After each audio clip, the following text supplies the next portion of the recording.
Hello everyone, स्वागत है आप सभी का मेरी नई वीडियो में। तो आज हम उत्तराखंड परीक्षा वाणी की लास्ट यूनिट यानी कि जिसमें उत्तराखंड की समसामयिकी दी गई है उसे देखेंगे। ये हमारी 2-3 वीडियो इसकी आएगी, उसके बाद ये वाली यूनिट जो है ख़त्म हो जाएगी। तो हमें उत्तराखंड की जो करंट अफेयर है उसे अच्छे से करना है, क्योंकि हर एग्ज़ाम में ये आ रहा है और जो फॉरेस्ट गार्ड का एग्ज़ाम होने वाला है उसमें भी हमारे करंट अफेयर अच्छी खासी देखने को मिल सकती है हमें, तो इसलिए हमें अच्छे से देखनी है। तो हम शुरू करते हैं आज की वीडियो। सबसे पहले देखते हैं हम 23वां राज्य स्थापना दिवस। तो 23वें राज्य स्थापना दिवस के अवसर यानी कि कब 9 नवंबर 2000 को देहरादून में आयोजित कार्यक्रम में राज्यपाल और मुख्यमंत्री ने चयनित लोगों को 2021-22 के उत्तराखंड गौरव पुरस्कारों को और सर्वश्रेष्ठ थाना पुरस्कार, पुलिस पदकों का ये सम्मान किया। हमें ये भी देखना है कि उत्तराखंड में गौरव पुरस्कार किन किन को मिला, ये हम सारे देखेंगे आगे। राज्य के सभी जिलों में आवासीय विद्यालय खोले जाएंगे। ये हमारी जो 23वें राज्य स्थापना दिवस है उसमें ये हमारी घोषणाएं की गई। क्या? राज्य के सभी जिलों में आवासीय विद्यालय खोले जाएंगे। प्रदेश में जल्द ही नई पर्यटन, विद्युत और सौर ऊर्जा नीति बनाई जाएगी। ये इतना इंपॉर्टेंट नहीं है ये सब, लेकिन फिर भी हम एक बार इसे देख लेंगे कि क्या क्या है करके। आगे बढ़ते हैं हम। जो हमारा दूसरा है ये हमारा उत्तराखंड गौरव पुरस्कार। सबसे पहले हमें याद होना चाहिए कि उत्तराखंड गौरव पुरस्कार की शुरुआत कब हुई। तो इसकी शुरुआत कब हुई है? 2021 में से हमें उत्तराखंड गौरव पुरस्कार सम्मान मिलना शुरू हुआ है। इसकी शुरुआत 2021 में हुई, ठीक है। तो 2021 में किन 5 लोगों को मिला, 2022 में किन 5 लोगों को मिला, ये हमें सब पता होना चाहिए। सबसे पहले देखते हैं कि राज्य स्थापना दिवस के अवसर पर 9 नवंबर 2022 को राज्यपाल और मुख्यमंत्री ने, एक तो हो गया हमारा प्रसून जोशी, ठीक है, ये हमारे अध्यक्ष है फिल्म सेंसर बोर्ड के। दूसरे अजीत डोभाल, ये हमारे राष्ट्रीय सुरक्षा सलाहकार है। बिपिन रावत, ये हमारे पूर्व CDS है। स्वर्गीय गिरीश चंद्र तिवारी, ये हमारे साहित्यकार है। और स्वर्गीय वीरेंद्र डंगवाल, इन सबको 2022 का उत्तराखंड गौरव पुरस्कार से सम्मानित किया गया है। तो ये हमें पता रखना है कि किसे 2022 में गौरव सम्मान पुरस्कार से सम्मानित किया गया है। और अगर हम देखें तो 2021 में किन किन को मिला, तो 2021 में इनके नाम की घोषणा की गई थी, लेकिन इन्हें भी मिला कब? 2022 में इन्हें हमारा पुरस्कार मिला था। तो ये कौन कौन है? सबसे पहले तो ND तिवारी, जो हमारे पूर्व CM रह चुके हैं, प्रथम मुख्यमंत्री डॉक्टर अनिल जोशी, ठीक है, डॉक्टर अनिल जोशी पर्यावरणविद है। ये रस्किन बॉन्ड, ये हमारे साहित्यकार है। बछेंद्री पाल, इन सब का नाम आपने सुना ही होगा। नरेंद्र सिंह नेगी।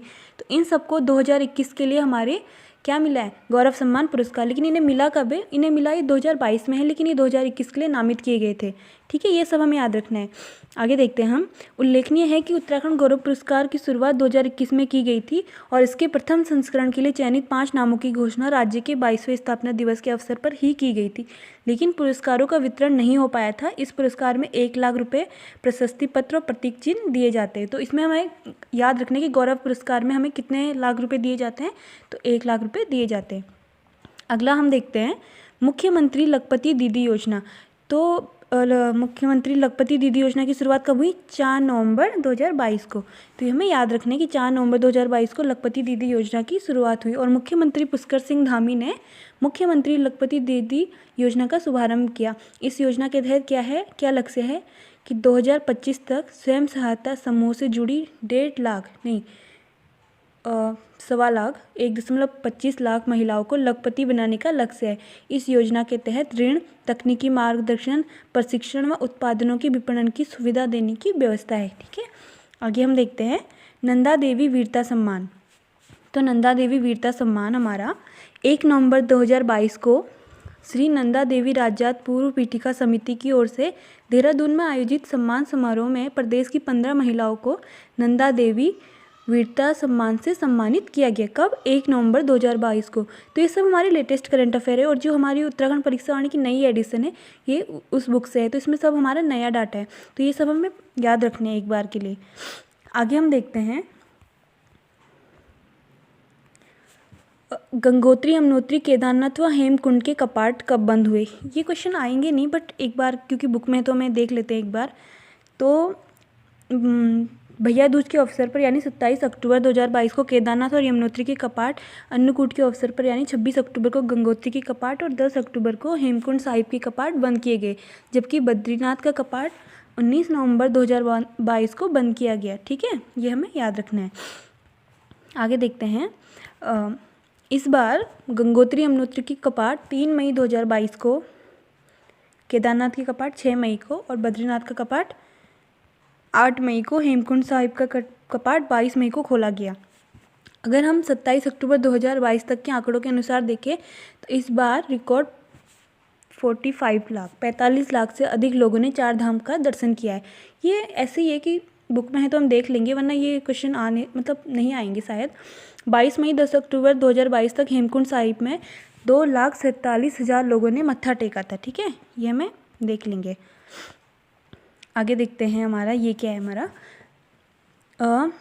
3,430 की करोड़ परियोजनाओं का शिलान्यास। पीएम पद के रहते हुए नरेंद्र मोदी ने 21 अक्टूबर 2022 को 6वीं बार केदार भगवान का दर्शन पूजन कर केदारनाथ में चल रहे पुनर्निर्माण कार्यों का निरीक्षण किया और 1,267 करोड़ रुपए की लागत बनने वाले 9.7 किलोमीटर लंबे गौरीकुंड से केदारनाथ रोपवे का शिलान्यास किया। इस रोपवे के बन जाने के बाद गौरीकुंड से केदारनाथ धाम मात्र 30 मिनट में पहुंचा जा सकता है। बाद में इस परियोजना के दूसरे फेज के तहत सोनप्रयाग से गौरीकुंड रोपवे 3.3 किलोमीटर का निर्माण किया जाएगा। ठीक है, सबसे पहले देखते हैं हम, क्वेश्चन बन सकता है कि गौरीकुंड से केदारनाथ तक रोपवे की जो लंबाई है वो कितनी होने वाली है, तो 9.7 किलोमीटर। ये हमें याद रखना है, 9.7 किलोमीटर। ठीक है, आगे देखेंगे। केदारनाथ के बाद 21 अक्टूबर को ही प्रधानमंत्री ने बद्री भगवान का पद पर रहते हुए दूसरी बारी बद्रीनाथ आए। ठीक है, दर्शन पूजन कर माणा गांव में एक जनसभा को संबोधित किया और 1163 करोड़ रुपए की लागत से गोविंद घाट से घघरिया होते हुए हेमकुंड साहिब तक बनने वाले 12.4 किलोमीटर लंबे रोपवे का 1,000 करोड़ की लागत वाले 2 सीमांत सड़क परियोजनाओं का शिलान्यास किया। तो अगर हम देखें घाघरिया से हेमकुंड साहिब तक बनने वाले ये जो हमारा रोपवे, इसकी कितनी लंबाई है, तो हमारी 12.4 किलोमीटर। बस हमें इसमें इतना ही याद रखना है। आगे देखते हैं। गोविंद घाट हेमकुंड साहिब रोपवे बन जाने पर यह दूरी मात्र 45 मिनट में तय की जा सकेगी।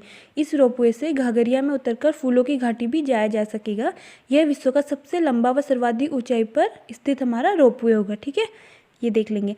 2 सीमांत सड़क परियोजनाओं में पहली सड़क NH07 है जो कि अभी माणा गांव तक है, का विस्तार माणा पास तक किया जाएगा, जबकि दूसरी सड़क जोशीमठ से मलारी तक बनाई जाएगी जो कि NH107 का भी कहलाएगा। ठीक है, आगे देखते हैं। SEIAA व SEAC का गठन। तो इसका गठन कब किया गया है? इसका गठन किया गया 4 अक्टूबर 2022 को।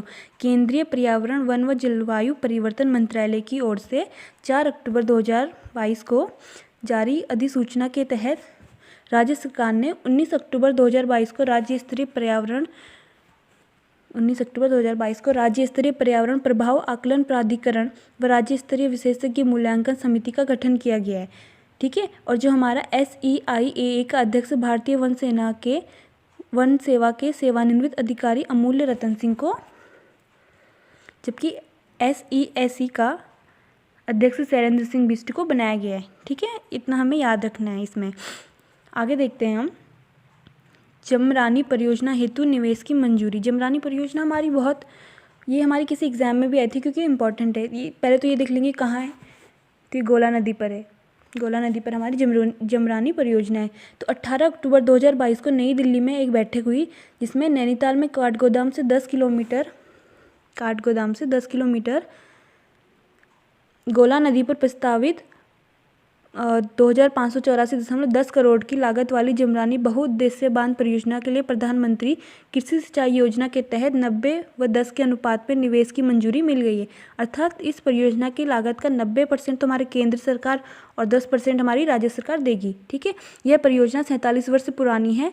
पहली बार 1975 में केंद्रीय योजना आयोग ने इस परियोजना को मंजूरी दी थी। ठीक है, इस परियोजना से हल्द्वानी नगर को 2055 तक वर्ष भर कितना 42 पेयजल और नैनीताल उधम सिंह नगर बरेली रामपुर उत्तर प्रदेश के जिलों के लगभग 1.5 लाख हेक्टेयर भूमि को सिंचाई सुविधा उपलब्ध होगी। मतलब इससे इतना फ़ायदा होगा।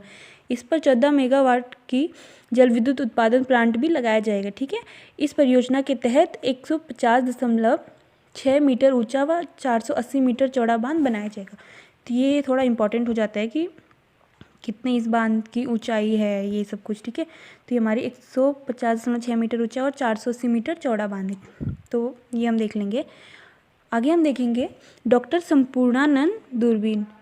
तो ये हमारा है आर्यभट्ट प्रेक्षण विज्ञान शोध संस्थान एरीज नैनीताल में 104 सेंटीमीटर के डॉक्टर संपूर्णानंद ऑप्टिकल दूरबीन की स्थापना के 50 वर्ष पूरे होने के उपलक्ष्य में 17 अक्टूबर 2022 से 3 दिवसीय स्वर्ण जयंती समारोह मनाया जाएगा। आज की वीडियो में इतना ही देखते हैं, कल हम इसके आगे वाले पार्ट को देखेंगे।